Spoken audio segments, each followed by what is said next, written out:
Alrighty, everybody, what's up? My name is Average Actually. I am a Supervive streamer and content creator, and that is my game I focus on. And today I'm going to be going over the State of Supervive, the game, the Battle Royale MOBA mix that we all love. And if this is your first time joining me here, if this is your first time hearing of me, then fantastic. This is going to be a huge info dump of everything that you would want to know about Supervive. This game is so fun. It's incredible. I want to say that off the bat. I don't have any ill will to Theorycraft and any of the developers and anyone who is a part of this game. I think this game is fantastic. It has such great potential. I think this game, compared to like Fortnite when it started, is at the same level. This could pop off and be the next big thing. It fits such a unique niche, but it does so in a very great way that just meshes those two things together really well. And it just scratches an itch that I didn't know I had. So I just want to get that out of the way to begin with. Overplaying this game since it dropped. I think I started playing it even before the Next Fest a little bit. I have some feelings about it that I haven't fully expressed and I haven't really put together until now. So this is just going to be a huge, long, pretty unedited, just info dump of everything I'm thinking. Supervive is going to drop officially outside of open beta on the 24th of July, which is about a week from when this video will drop.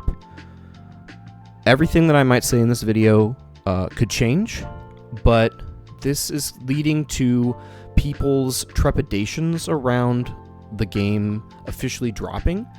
The hardcore players have seen a steady decline of player base and the game that they love falling off, and there is fear of this game dying, especially with live service as a model kind of falling to the wayside. I wanted to kind of categorize the different areas I feel this game really fell off and why that happened, and in hopes that it doesn't happen in the future with full release. But we'll have to see. All of this is kind of speculation at this point. What's going to happen next? Supervive released in the Steam Next Fest on October 14th, 2024. What has happened since then is really sad to see. I'll put some graphics up right here and right there, and that'll show kind of the decline that has happened, and I'm going to go through each significant area that I feel this game fell short. So, Steam Next Fest, crazy positive results.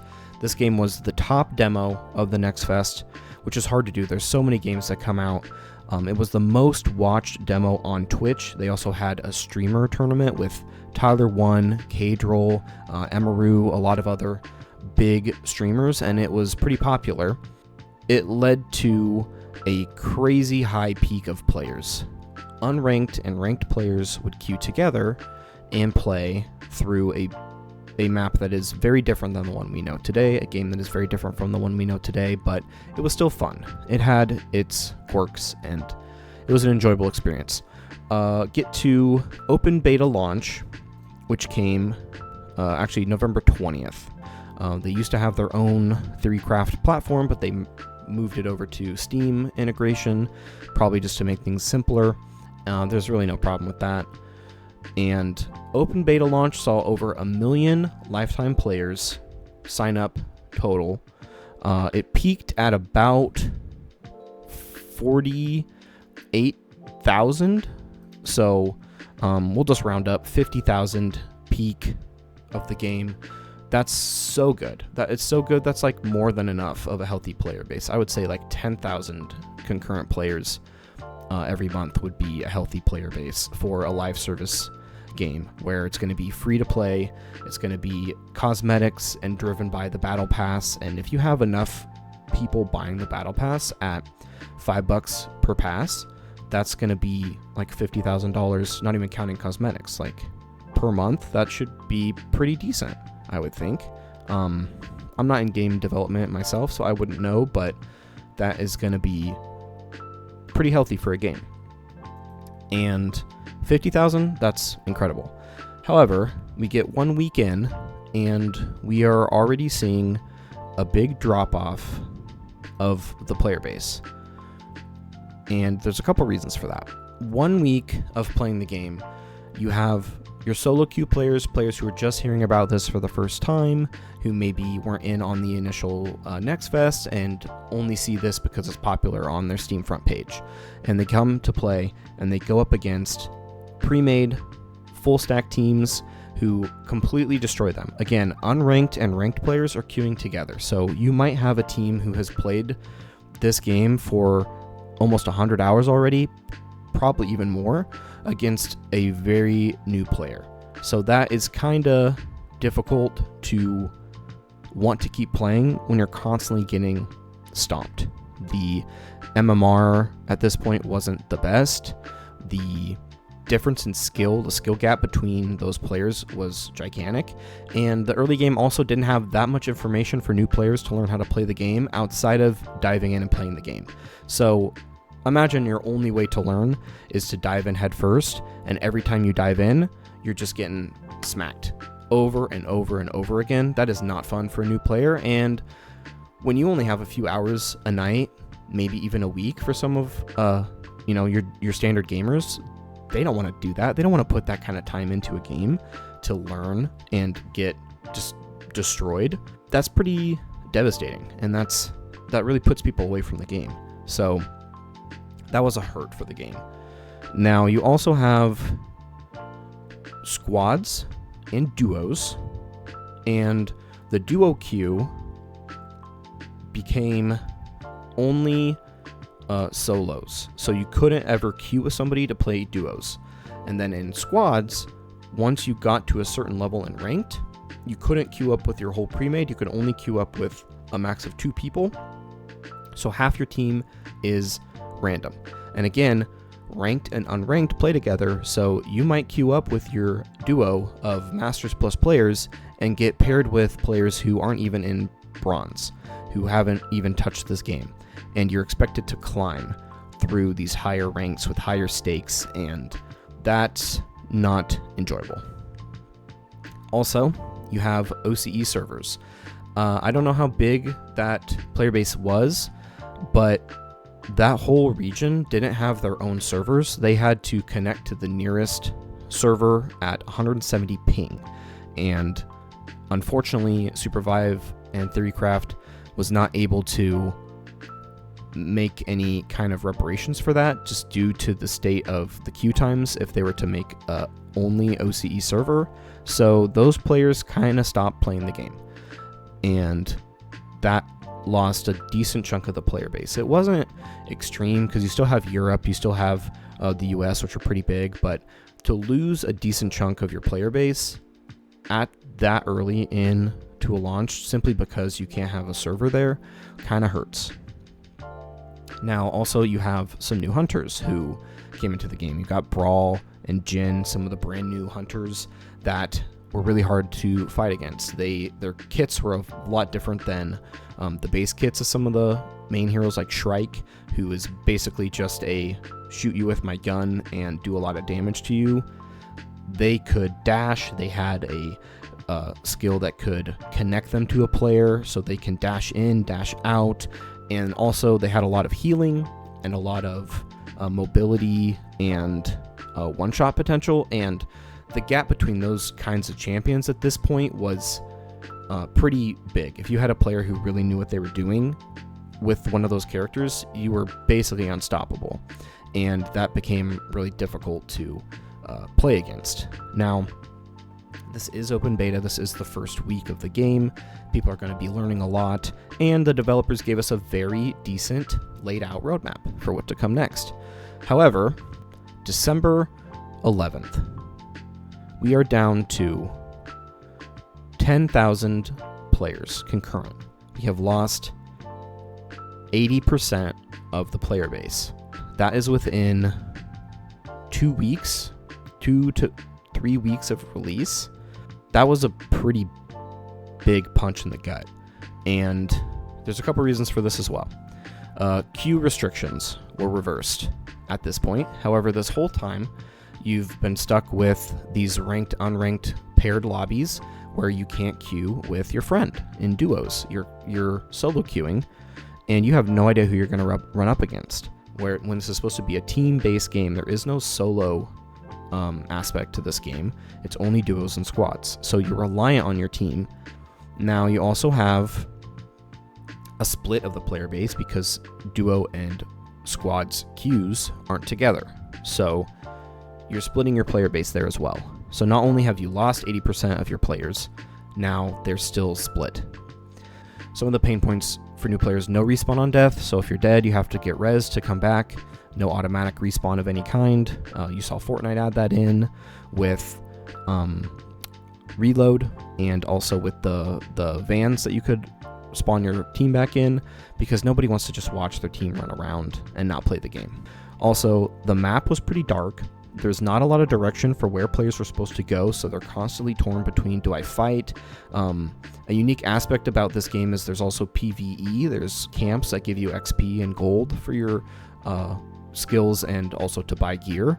And you're kind of split between, do I want to fight players? Do I want to fight the PvE camps? What exactly is the benefit for either thing? And as I'll explain, that also changed a lot over course of development, which led to a lot of confusion. So, but at the start, there was a lack of objectives on the map for you to go find and know where things were. So very confusing. There also wasn't a very good tutorial for introduction to the game. It was kind of hidden in the client. It wasn't fully fleshed out. We didn't really see it fully fleshed out until just about a month or so ago.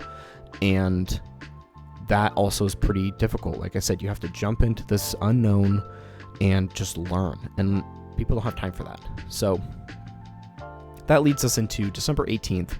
They're getting decent patches out. They're patching the game, usually a decently sized patch once a week, which is pretty healthy, especially for a live service game.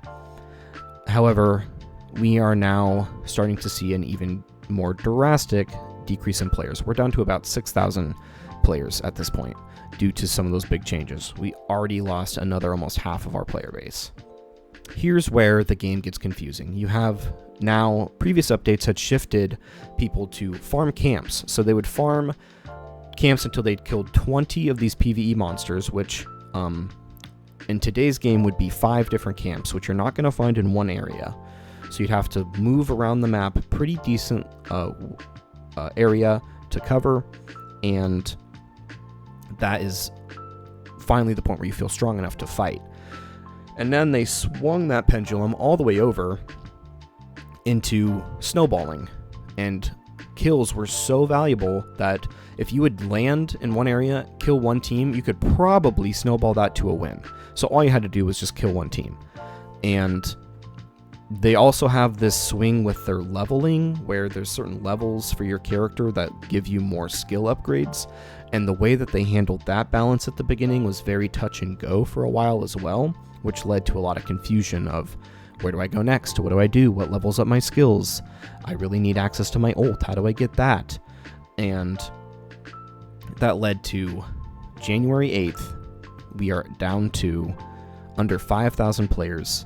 We have actively lost 90% of our players that started playing this at open beta release. And this is getting kind of dire. It's falling off so fast. This is, again, just a little over a month after release of the game, and they've lost that many players. Again, it's still open beta, but you would hope that players would keep playing your game and see all the changes that you're making, and they're just not sticking around. So Theorycraft has to make some drastic changes. This leads to even more players leaving because things are constantly shifting. The game that they know, the game that they've put this much time into, they're the ones who are sticking around. Now they're not being rewarded for their time. Now they have to learn a new game every couple patches because we need to do a drastic change to test something out to learn, is this positive or not for the game. I get that has to be done from a development standpoint. You need to know these things. However, your game is in open beta. In the current gaming climate, open beta versus full release, for most gamers, is the difference between very minute changes needing to be made to a game, and then it goes to its final form. It's not, this is my area for testing all of these new changes to get it to a place where, like, yes, this is our game, and then shipping it. Theorycraft led into the open beta is for exploration and for trying new things, which is great. I don't knock them for their choice at all. However, gamers are not anticipating that. The open market is not the best place to test your brand new product. You need to do some form of testing in a lab beforehand, which would be your closed beta, which would be for your players who know that they're getting themselves into an experimental game mode that might have a lot of changes. Not an open beta available for everyone that's get this product. Again, it's free to play, but put your time into this product, and tomorrow when you wake up, the whole thing might be different. People don't want to do that. Unfortunately, in this current environment, players want a finished game with minimal polishing in the beta stage. This isn't even to talk about a live service game. Live service games are dying left and right. Fortnite is the king of the hill in the Battle Royale field. League of Legends is the king of MOBA. Those are both live service games, and trying to combine those two genres into a live service game is going to be really tough to do. So, I don't envy them one bit. The changes that we see after January 8th and moving forward are some great quality of life things that have stuck around and really made this game, fleshed it out, turned it into something that can stand on its own 2 feet, and really encourage players to continue to dive in, while also introducing some things that really, really hurt the player base that they flipped back and forth on, dividing up players, while also introducing some changes that made the game very difficult to play for periods of time, which really changed the way that players would play their characters or play the game, play out fights, and it took some time to learn every time they changed it. And it's like, you get to the point where you know how to ride your bike, and now you're learning a unicycle. Oh, now we're putting that front tire back on.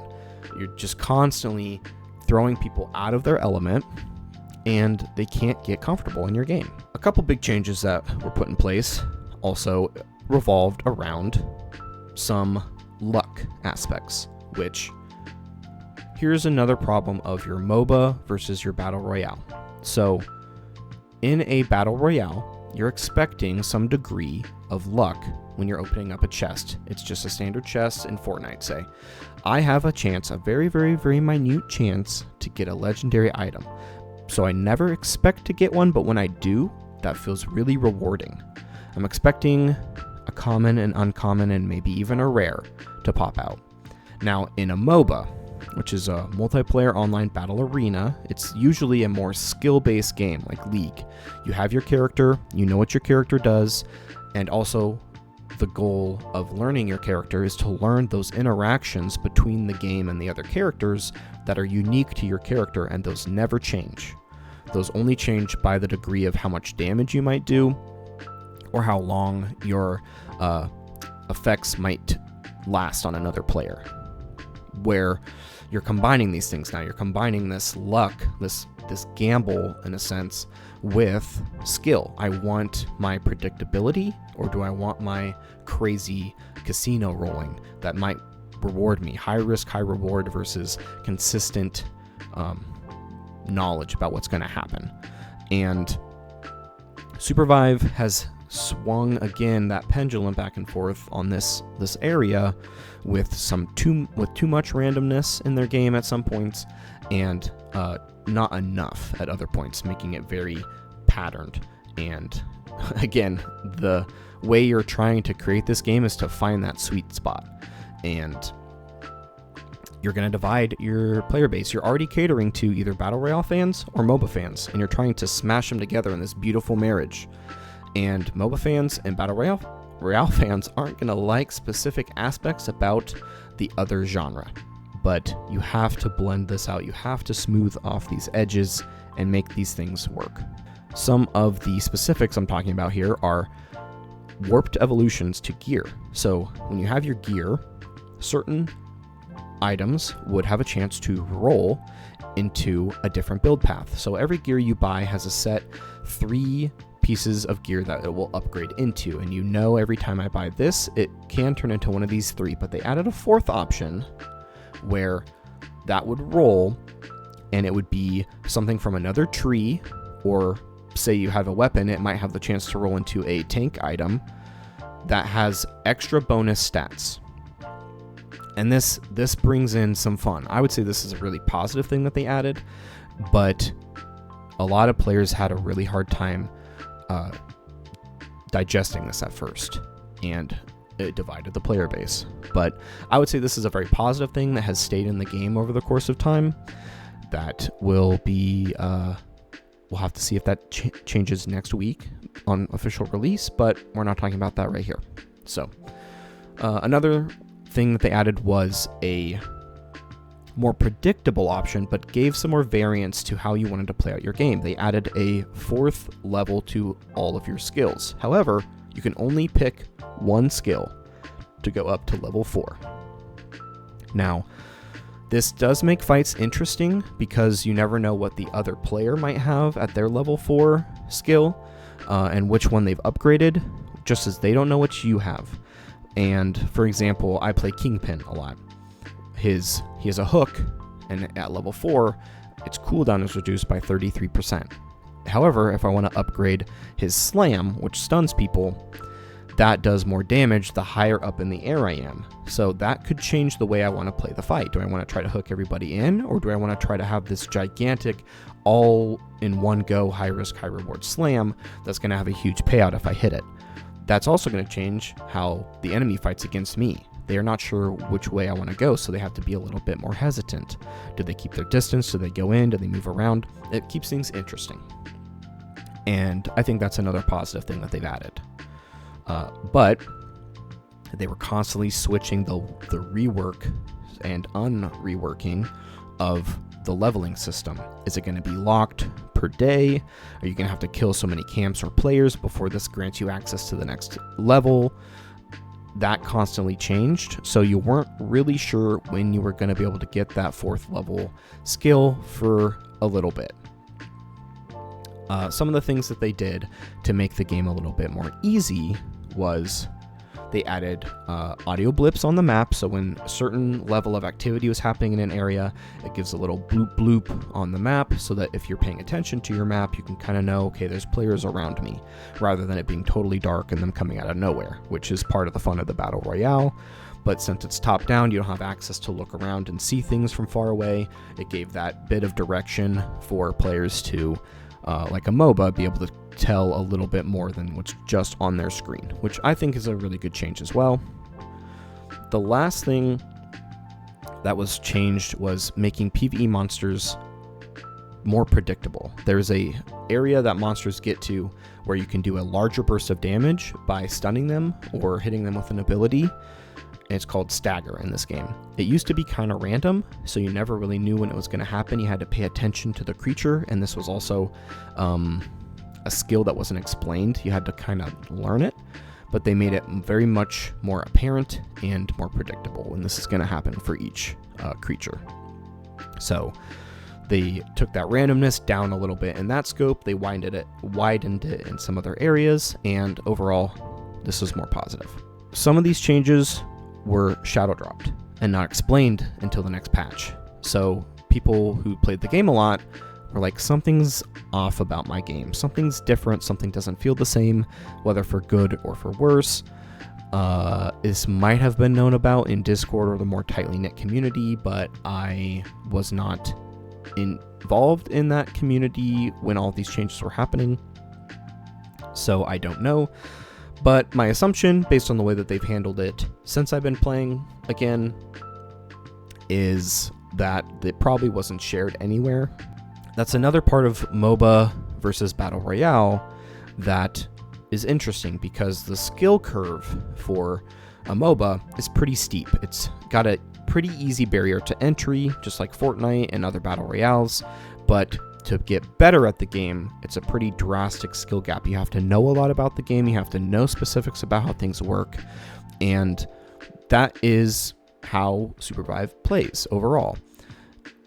Knowing your character and learning how to play them base is really, really fun and is pretty straightforward and simple. However, to know the intricacies of what your champion can do and what their abilities can do combined with other abilities and powers and different things is bringing out that flavor, bringing out that very specific knowledge that players crave, that depth that comes from a MOBA. So I feel they really hit the nail on the head there. However, when so much information is hidden about your character, about the map, about how things interact, it becomes difficult when there's a lot of changes, when you don't know the things that you can rely on and the things you can't. It leads to players leaving your game, which kind of leads me into what I would call the open beta nails in the coffin. The death of Supervive's open beta has really come in April, and that would be just about 4 months ago from now. April 2nd was the Trios update. At this point, our game has dropped to 2,000 concurrent players, and it will continue to drop, where it is now today under 1,000 players. I was just playing today. There was about 600 to 500 players concurrently in the game, and that is that's not just NA servers, North America servers. That is across the game. 500 players. That is sad. That is terrible. I had 15-minute queue times, which was a problem back when they had the duos and squads split. It's really difficult to stream that game, to have invested time when I jump into a game and I'm really worried I might get knocked out right away because I have to wait another 15 minutes. I run out of things to talk about, you know? So they combined the game to just trios, which split the player base once again. I think it was for the best. I think the combat is cleaner. I think it's a perfect amount of push and pull, of give and take, rather than a duo mode where you kind of feel like if one of you goes down, you're probably out, or squads where it's like these fights go on for forever. It's just a perfect balance between that tactical and explosive gameplay that you want in a battle royale. This allowed them to split ranked and unranked into separate queues. That took them, again, April 2nd was when this update came out. That took them almost 4 months, over 4 months from release, to split ranked and unranked. I haven't touched on that point, but that's a very key point, I think, to your game.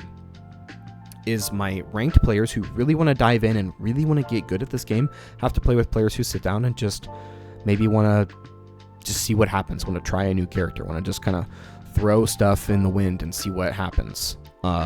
That's not a good environment for grinding ranked. So finally, April 2nd, we're finally able to do that. It's a little too late at this point, in my opinion, but that was a very good change. Again, it split the player base, though. The second nail in the coffin was the Hunter's Journey rework.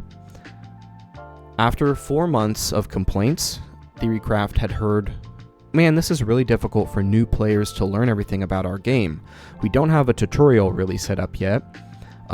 We've added these small changes here and there to make things easier to understand, but we really haven't explained what they do.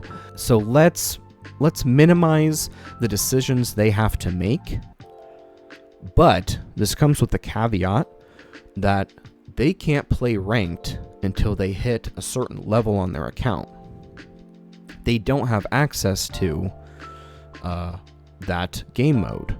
So their other friends who might be pulling them in, because let me tell you this other side, there's been no marketing around this game since open beta release. There was some marketing around there for a little while, but there really hasn't been a push to get this game out there to the masses while they're figuring out all these kinks. So the only way they're getting new players is by happenstance, someone stumbling across this game, or by current dedicated hardcore players bringing their friends in. I brought in a couple of my friends who had never heard of this game before. They both are super big MOBA fans, and this is like right up their alley. and they hadn't heard it until I told them. I have almost 200 hours in this game. I hit Master tier, which is the tier right under the uncapped level increase. I've been in the top 3% of players who play this game.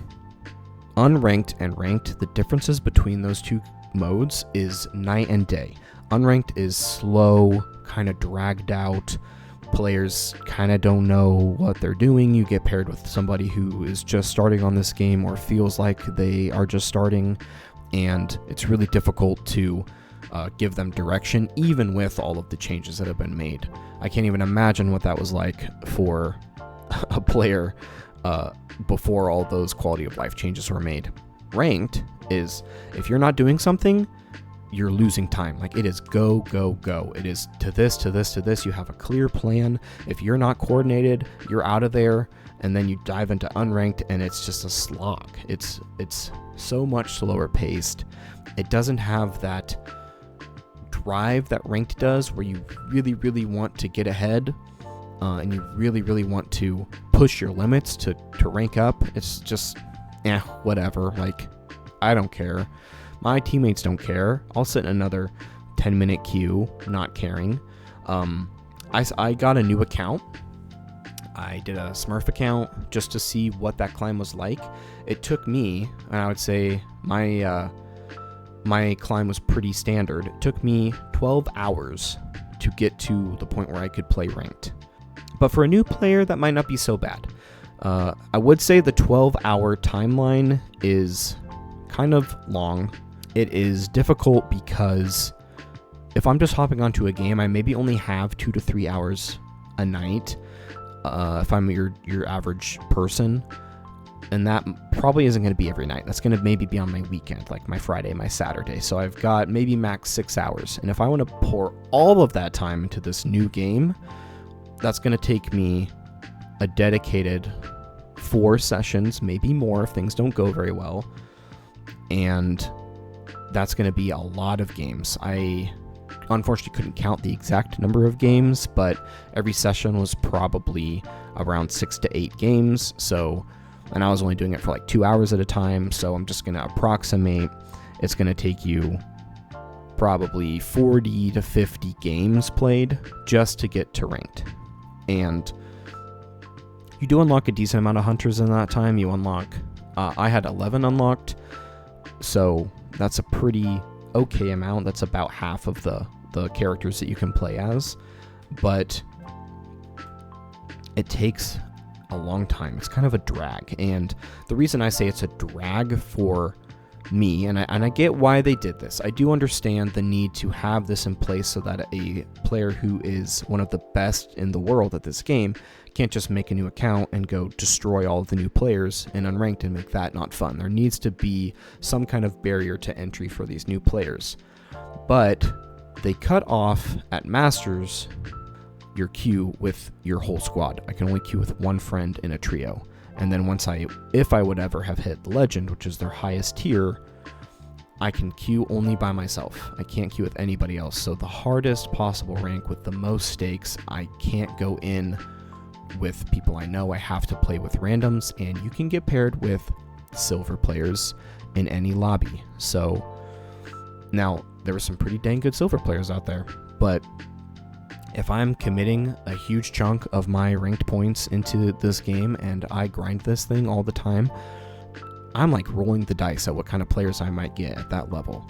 So if I want to play with my friends, I got to make a new account, and I got to do a 12-hour slog through unranked just to get to the point where I can get ranked, not even counting the games I'd have to play to get up to a certain rank to play with certain level players. Like if my buddies are hard stuck platinum, it's going to take me a little bit to get up through rank just to play with them at their level. So that's just something that people don't want to do. So it's really, really, really hard to play with your friends for a consistent amount of time in this game, especially if you're grinding this thing. You're going to get to the point where you can't play with them anymore. And that just ruins some of the fun of the Battle Royale and even a MOBA aspect. I've got to play with all random people in a team-centered game, that feels pretty bad if if there's any type of trolling or griefing going on where they just don't want you to win. I'm going to wrap this thing up here with my final few points. April 28th was their last content update. They have not had a major content update to this game for almost 2.5 months because they've been grinding for this official launch coming next week. I think that's totally fine, but hey, that's a slog as your player base dwindles from 2,000 down to 500. With nothing new to satisfy the hardcore players, I get why they're also falling off at this point. And probably my biggest gripes overall with this game and with Theorycraft is there's been no marketing this whole time. And that's just going to ramp up right now, a week before release. I hadn't seen any marketing for this game until they announced that. So it's probably been, like maybe 2 weeks that they've been marketing this, that I've seen it at least. Maybe I'm not the intended market now since I have it, but I feel like everything that I do is Supervive, so I should see that stuff, and I just don't. They have been very, very secretive after their initial roadmap, which it's difficult to go from such a drastic amount of information into no information, basically. They've said, oh yeah, this whole structure of this game is going to change. We're only keeping the core of this game, but they're giving us no information on what that is outside of the names of some of these things, like the armory and a progression system. It sounds exciting, but I also need something to keep me coming back, and I just haven't got that yet. Their teaser that they released just shows it's a really cool artwork, but it's just a graphic and a guy talking real spooky and saying something about your world is broken. I got nothing from that is not really a teaser. That seems to me like a trailer for your new game, but that's besides the point. I think other players have find it kind of difficult to trust Theorycraft.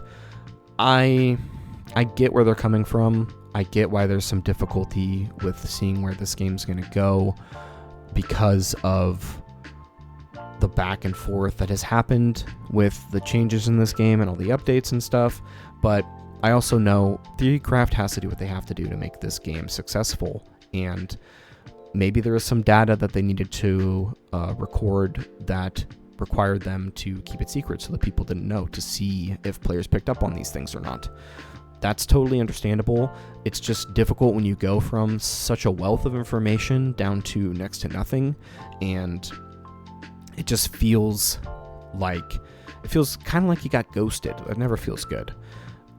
I hope that picks back up with the official release. I hope that they can give us more information and keep us coming back. I love the weekly updates. I love the fireside chats. I get why they haven't had them, but having a development studio who is in touch with their community is a necessity in the current gaming climate, and 100% am hoping for more of that, and I'm sure that Theorycraft will do so. They're a wonderful team of people. I don't know any of them personally. I've never talked to them, but from what I've seen, fantastic group of people. And the last thing I would say, I hope that they don't focus in on the Chinese market to fuel their game. I'm sure that there is a wealth of money that can come from that region, but I just hope it's not a focus for them. I hope it's just paired alongside with everybody else, and we'll see where that can go, because I've seen the current gaming climate with big companies like Riot and with Epic Games, who kind of cater to a certain audience because it gives them the most money. It's not game breaking, but it's sensed from certain people in the community, so I just hope that doesn't happen with Supervive. Just to kind of wrap this all up, I think this game is fantastic. It's had its struggles, it really has, but all of that could be turned around with this update. So please give this game a chance. If you've listened through my whole little rant spiel here, I appreciate it. Leave your comments down below. Leave a paragraph of text if you want. I will get to your comment and I will answer you. I love to hear your ideas about this game. I would love to hear what you think about a MOBA Battle Royale mix, and I just hope that you can stick this thing out with me. I'll release a official video again this week with all of the changes that come and talking about how I feel those changes will do. It'll be pretty speculative until we actually see the game, but they're having a huge drop of that on the 17th, which is probably when this video comes out, so expect to see that other video come out later on this week, either on Friday or the weekend. And again, thanks for sticking around for this whole thing. If you did, and if you clicked through and saw bits and pieces, hey, I appreciate you for doing that too. Leave your thoughts in the comments down below, and tune in to twitch.tv/averageactually for live gameplay of this when this all drops on the 24th of July. We are going to go hard in the paint on this game, and I'm so excited. So I appreciate everybody, and hope you have a wonderful rest of your day.